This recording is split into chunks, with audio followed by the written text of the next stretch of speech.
Oke, selamat datang di video kali ini. Kita akan bahas mengenai line, fitting, dan juga seal. Jadi di pertemuan minggu lalu saya beri Anda tugas untuk merangkum materi, ya kan? Nah, jadi yang perlu Anda ketahui di tugas tersebut itu bisa memberikan gambaran kepada Anda bahwasanya aplikasi dari hidrolik itu nggak hanya untuk sistem kontrol dalam lingkup pabrik. Artinya kalau Anda kerja di bidang perminyakan maupun pertambangan, Anda tetap bersinggungan dengan hukum-hukum dasar ya khususnya, kemudian juga berhubungan dengan uh, line ya atau perpipaan, fitting dan seal. Oke, jadi terima kasih bagi yang sudah mengerjakan tugasnya. Di video ini kita bahas line, fitting dan seal khusus untuk penggunaan di dunia industri, khususnya industri manufaktur.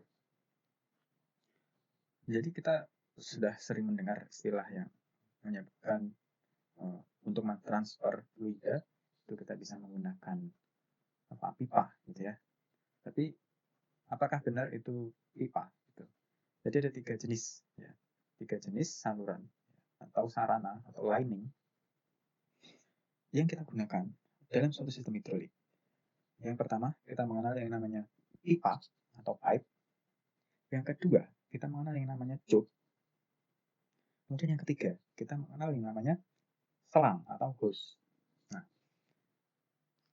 ini adalah sesuatu yang mirip ya. Kadang-kala orang menamakan pipa sebagai selang atau bahkan selang disebut pipa. Tube disebut pipa, pipa disebut tube. Apa sih bedanya antara tube, pipa, dan hose?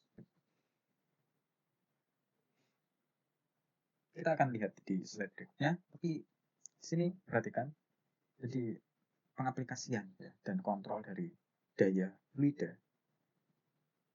itu akan sulit dilakukan tanpa kita menggunakan tiga jenis tadi. Salah satu dari tiga jenis tadi, atau tiga-tiganya. Jadi, perpipaan ya, itu merupakan ya, upaya engineer untuk memanfaatkan daya yang ada pada fluida yang mengalir. Nah, jadi ibaratnya itu pembuluh darah. Ya, jadi pipa, tube maupun hose itu seperti pembuluh darah yang ada di tubuh manusia. Tanpa adanya pembuluh darah, maka darah tidak bisa mengalir dan organ-organ tidak bisa bekerja dengan maksimal. Begitu pula dengan suatu sistem hidrolik. Tanpa adanya saluran, ya dalam hal ini lining, kita sebut saja lining, supaya lebih umum ya. Bukan piping, bukan tubing, bukan hosing ya. Tapi kita sebut sebagai lining, jadi mencakup tiga hal tersebut. Jika tidak ada sistem lining, sistem hidrolik, maka sistem hidroliknya akan down, tidak bisa bekerja. Impossible, tidak mungkin. Gitu. Ya, mau buktinya ini. Pompa tanpa adanya pipa, nggak bisa aktuatornya bekerja. Katup nggak bisa dijalankan. Tuh. Maka dari itu bahasa nih, lining ini sangat penting. Nah, kalau kita membahas tentang lining, otomatis kita akan membahas tentang apa? Kita akan membahas tentang pipe, tube, dan hose. Nah, pipe atau pipa itu biasanya bentuknya rigid. Dia lebih kaku. Itu pipa. Dan biasanya penggunaan pipa itu ditempatkan di tempat-tempat yang memang instalasinya hanya perlu satu kali instalasi, kemudian sisanya hanya maintenance. Biasanya ditanam gitu ya. Ada juga yang timbul ke permukaan, kemudian masuk lagi ke dalam tanah seperti itu. Dan sifatnya itu rigid. Nah, pipa dia bisa membawa fluida dengan tekanan yang sangat tinggi. Oleh karena itu, minyak ya itu dikirim menggunakan pipa. Karena ketika ada tekanan yang sangat tinggi, dia masih mampu mengakomodir tekanan yang dihasilkan. Begitu pula apabila tekanannya vakum, minus, dinding-dinding dari lining itu tidak mudah untuk rusak. Beda ceritanya jika Anda pakai tube atau hose untuk mentransfer apa? Mentransfer minyak contohnya misalkan. Itu akan sangat sulit. Anda bisa melakukan percobaan yang membandingkan bagaimana jika Anda pasang pipa pada pompa air Anda pakai buat nyedot air, kemudian Anda ganti pipa Anda dengan selang. Apa yang terjadi? Yang terjadi adalah pipa tersebut akan bekerja normal, air bisa tertransfer dari sumur ke tandon air Anda. Tapi apabila Anda menggunakan selang atau hosing, yang terjadi adalah selangnya mengkerut karena tidak mampu menahan tekanan vakum yang timbul pada sisi sisa pompa. Ya. Oleh karena itu, pemilihan beban itu menjadi faktor yang utama. Apakah kita akan menggunakan pipe, apakah kita menggunakan tube dengan sifat semi rigidnya, atau kita menggunakan selang atau hose fleksibel. Nah, itu nanti disesuaikan dengan kondisi lapangan. Jadi, beberapa faktor yang dapat dipertimbangkan untuk memilih salah satu dari 3 jenis lining. Itu adalah Anda bisa melihat atau mempertimbangkan dari tipe fluidanya apa. Ya, misalkan tipe fluidanya gas, ya Anda bisa pakai tubing, ya semi rigid. Gitu. Kalau Anda pakai tubing ya, dalam term hidrolik untuk fluid cair, ya bisa, akan tetapi efeknya adalah akan timbul apa? Akan timbul pengembangan. Ya. Saluran liningnya akan berkembang apabila tekanan bertambah karena fluid air dia sifatnya incompressible, dia menekan ke segala arah. Dan tubing tentunya memiliki kekuatan yang rata-rata yang lebih rendah dari pipa. Karena memang fungsi dari tubing itu untuk fluid yang compressible. Fluid yang compressible itu adalah udara atau air. Nah, oleh karena itu, dalam memilih lining, kita harus mempertimbangkan tipe fluidnya. Kemudian berapa tekanan dari sistem, berapa tekanan yang dipakai di sana, tekanan terendahnya berapa, tekanan tertinggi berapa. Kemudian lokasi sistemnya, sistem hidrolik lokasinya. Misalkan dalam membuat sistem hidrolik, posisinya dari lining itu tidak jelimet. Artinya apa? Liningnya bisa dikenali dengan cepat dan mudah untuk maintenance dari lining. Nah, contoh penggunaannya, khususnya untuk pipa atau pipe yang sifatnya rigid itu adalah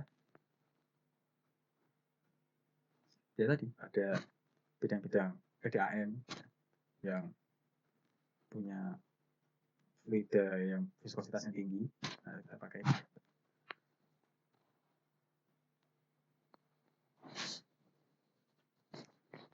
nah, pipa ya, dan tubing dan juga hosing juga atau selang, ada 3 hal penting ya dari lining tersebut yang perlu kita cermati jika menggunakan berupa pipa, tube maupun hosing. Yang pertama adalah diameter luar atau outside diameter, kemudian diameter dalam dan ketebalannya. Nah, kadang-kala banyak sekali jenis dari tube maupun jenis dari pipe, dia memiliki notasi atau pengkodean part yang sama, akan tetapi bedanya ya, itu ada di internal diameternya. Diameter luarnya sama, yang beda internal diameter dan tebalnya. Nah, kemudian ini adalah perbandingan pipa dengan tube. Anda bisa lihat di sini, saya cepatkan saja. Berarti ditinjau dari sisi market price, material, kemudian ketika sudah dipakai di customer, kemudian rusak itu akan jadi seperti apa.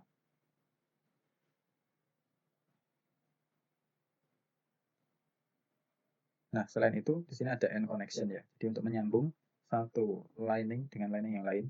Nah, ini bisa di groove ataupun bisa menggunakan bevel.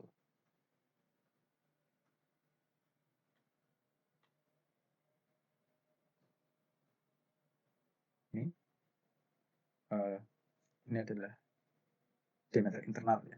Ada lining yang perlu kita perhatikan. Nah, kemudian untuk menulis size atau ukuran dari pipa, jadi ada 3 jenis ya. Ada tiga jenis pembobotan pada pipa. Yang pertama menurut standar ya. Standar dia disebut juga schedule 40. Kemudian pipa yang extra strong atau schedule 80 dan double extra strong atau XXS. Nah, karena karena ini pipa, jadi pipa itu ukurannya itu ditulis berdasarkan diameter dalamnya. Jadi kalau misalkan ada 1/4 inch schedule 40 atau schedule 40 pipa, itu adalah 0,364 inch. Ya. Kemudian internal diameternya untuk setengah inch, pipa schedule 40 itu 0,622 inch. Jadi ada tabelnya ya sebetulnya. Anda bisa ngecek di tabel itu jenis dari pipanya itu apa. Kemudian tubing. Tubing ini dia sifatnya semi rigid.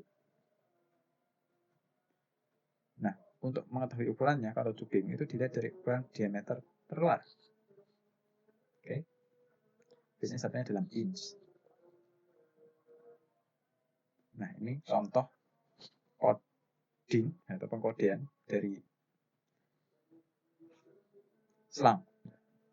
Jadi selang itu memiliki contoh hosting itu memiliki metode pengkodean yang unik. Misalkan di sini ada tulisannya 4SH. Jadi maksudnya adalah 4 kawat penguat. Jadi di dalam selang ini ada 4 kawat penguat yang berbeda yang fungsinya untuk menguatkan struktur dari host ini. Nah, ini jangan Anda samakan selang industri dengan selang pompa air Anda ya. Nah, jelas beda. Kemudian ini ada 12. Ya, ada 12. 4SH12. Ini artinya adalah 3/4 inch dari diameter luar. Kemudian ada angka 6090 PSI max. Ini adalah tekanan maksimum yang bisa kita berikan ke selang ini. Kemudian ada MSHA, dia fire safety sifatnya, jadi aman kalau ada kebakaran atau anti terbakar bisa jadi.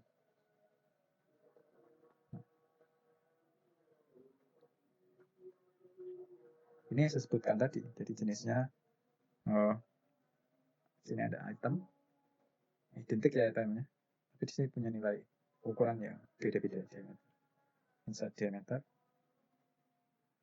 5,4, kemudian 7, kemudian 8,5 tergantung dari jenis itemnya.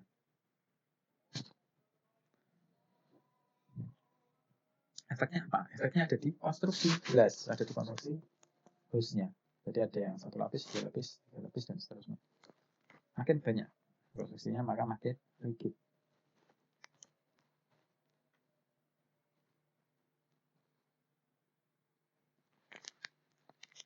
Oke ya, kita lanjut. Nah ini. Sini ada ketebalan dinding dari pipa. Misalkan nominal size-nya 1/8 inch. Maksud diameternya 0,405, diameter schedule 40 berarti 0,269 sampai 0,215. Itu plus seterusnya. Jadi ini kita bisa tahu bahasanya wall thickness normal size ini untuk ukurannya ya 1/8 ini outside diameter ya 0,405 ini inside diameternya. Nah ini tubing untuk tube berdasarkan outside diameter ya. Nah di outside diameter kemudian Anda perhatikan di sini ada ketebalan dinding yang variasi. Efeknya apa? Karena ketebalan dindingnya bervariasi maka nilai dari inside diameternya tube inside itu berubah-ubah. Makanya acuan Anda adalah tabel yang diserahkan dari vendor, khususnya vendor tubing. Nah, jadi ini data mengenai tubing, maksud diameter yang dipakai ya ukurannya. Untuk materialnya sendiri itu bisa terbuat dari steel, copper, kemudian aluminium, dan steel jelas. Brass juga bisa dipakai untuk sistem lining ya. Nah, ini ada kelebihan kekurangannya. Saya langsung saja. Ini sisi plus minus dari penggunaan copper dan tubing.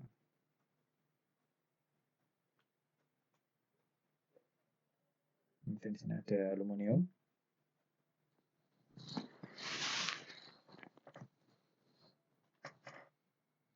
Ini dari bahannya, bahan untuk menyusun tubing. Jadi pengaturan dari lining ini sangat penting ya, karena banyak sekali faktor luar yang menghambat proses kinerja sistem hidrolik karena liningnya bocor misalkan. Jadi ini memerlukan perawatan juga sebetulnya, ada treatment di sana, khususnya treatment korosif supaya pipanya tidak mudah berkarat.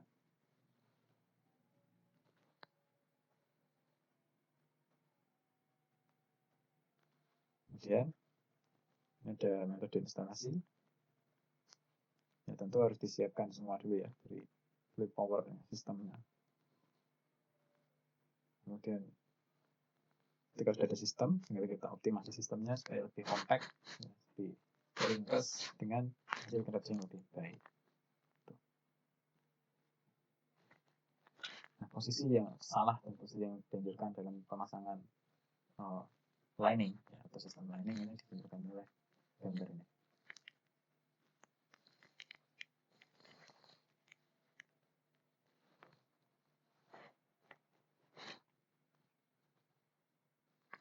Misalkan ini ada fenomena ini, fluid mengalir pada suatu belokan.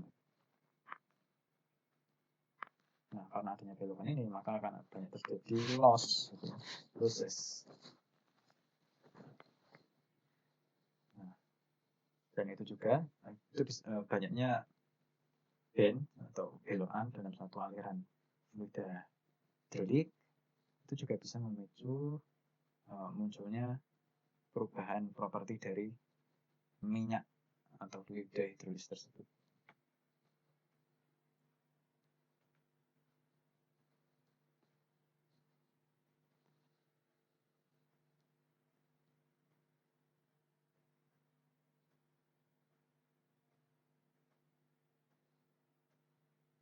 Oke ya, kita lanjut lagi.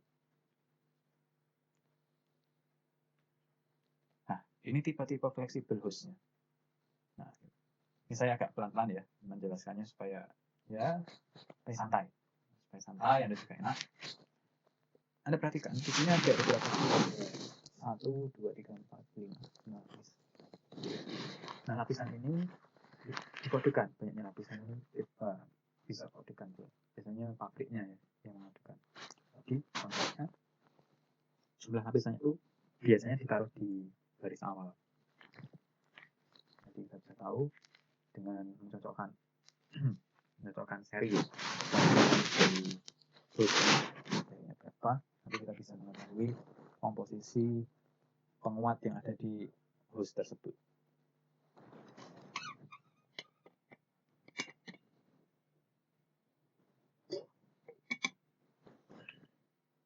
Beragam jenis host itu juga banyak dari keluarnya ya, dan juga jenis fluida yang ditampung. Ini ada juga selang yang terbuat dari rubber sintetis ya, yang sangat umum.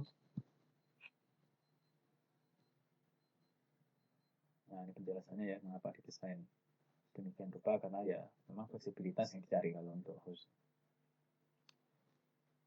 Tapi ada juga host ya, yang fungsinya itu dia mampu menerima tekanan yang sangat tinggi dan juga memiliki ketahanan korosif yang sangat baik.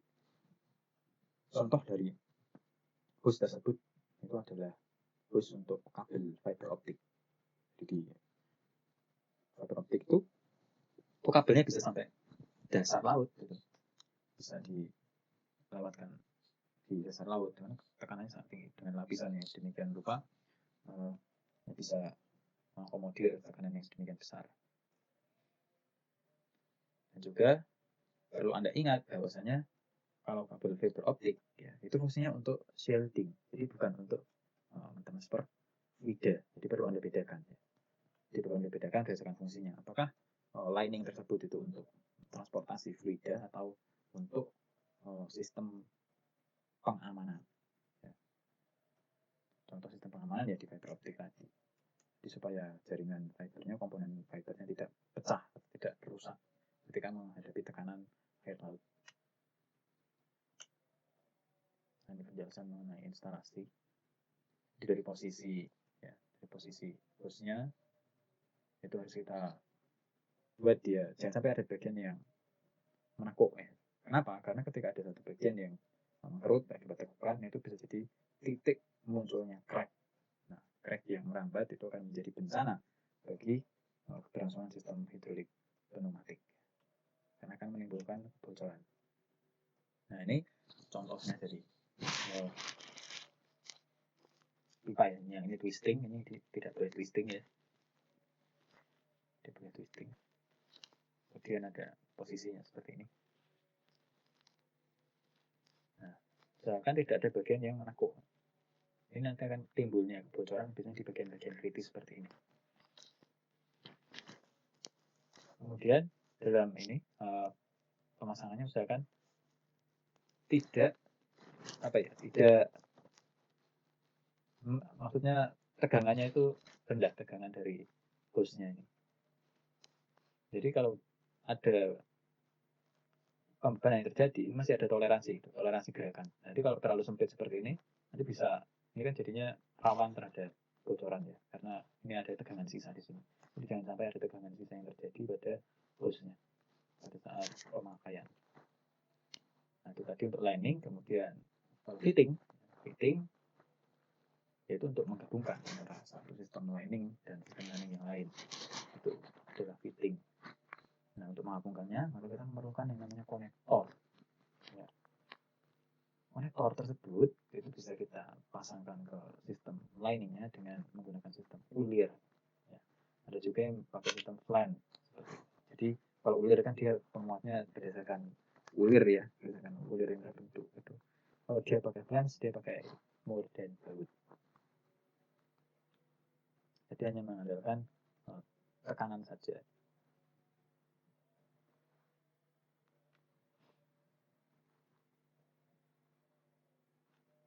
Mungkin ini jenis-jenis dari fitting ya. Jenis dari fitting banyak sekali jenisnya sesuai dengan jenis lidah yang ditransfer dan juga berapa besar tekanannya yang ditransfer. Nah ini kalau jenis konektor ya, ada elbow, ada yang T, ada cross union, kemudian nickel, dan lain sebagainya. Nah, ini adalah metode untuk menginstal bar fitting. Nah ini ada metode yang salah, ada metode yang benar. Jadi kalau Anda pakai fitting demikian ya, jadi ini hostnya, kemudian ini fittingnya pasang, ternyata dia berulir, tapi Anda memasangnya tidak pas aksisnya, maka itu akan menimbulkan aus ya padanya. Aus yang terjadi itu akan memicu kebocoran karena cekaman dari fluidnya sangat tinggi, tapi tekanan fluid sangat tinggi, tapi cekaman dari fittingnya rendah, beraus, maka menimbulkan kebocoran. Jadi dalam fitting itu diusahakan menghindari posisi-posisi yang sedemikian rupa untuk memperpanjang masa pakai dari peralatan. Nah kemudian ada juga di sini quick disconnect. Biasanya ini kalau bahasa bengkelnya pentil, quick disconnect coupling. Oke, demikian video kali ini, semoga bermanfaat. Wassalamualaikum warahmatullahi wabarakatuh.